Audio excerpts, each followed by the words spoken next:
Maraming pinag-usapan sa nasabi nga pong Acer concert matapos lumabas na ang SB19 and of course, the mother of all collabs, sabi nga nila ang tawag nila kay Sarah Geronimo. Isa na dito ay ibinahagi ng mga fans ang nasabing nga pong reaksyon ni Shubi matapos na makakulab niya sa nasabing concert ang nasabi nga pong SB19 at doon ay makikita, "It's your first time to see Stell closer." Well, syempre, nagkaroon ng reaksyon ng mga netizen dito sa nasabi nga pong reaksyon na ito ni Shubi Etrata. Sabi nila, ganito rin ang reaksyon ko nung nakita ko si Stell, pero hindi ganitong kaganda, ha ha ha. Say naman ng isa, ang totoo lang, aliw na aliw ako kay Shubi dito. Parang manika, tingin nga kay Stell.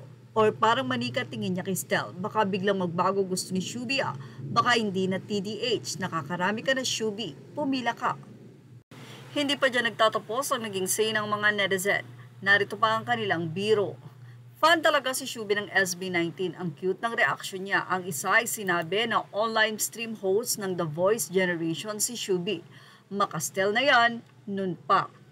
Anyway, pinag-usapan din sa social media ang nasabing first dance step na pinakita ng SB19 at ng mother of all collab na si Sarah Geronimo.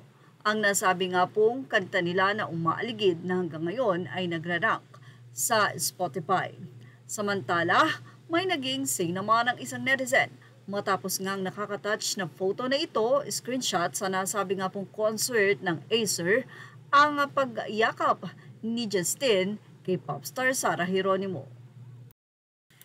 Anyway, say ng mga netizen, crush ni Ja si Sarah G.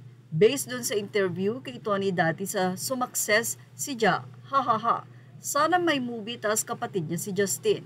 Well, pwede dahil pareho naman na silang magaling umarte.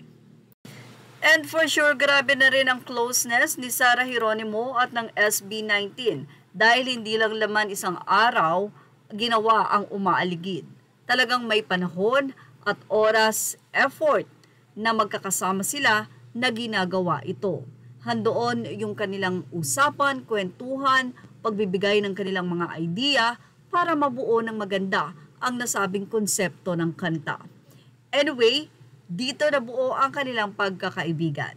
Well, ano po ang masasinyo sa ating update na ito? Ilagay na ang inyong opinion sa ating comment section dahil iyan po ay mahalaga sa amin. Malay nyo, isang inyong komento sa masali natin at ma-featured sa ating update. Thank you for watching. Images are all credit to the rightful owners. Please like, share, and subscribe.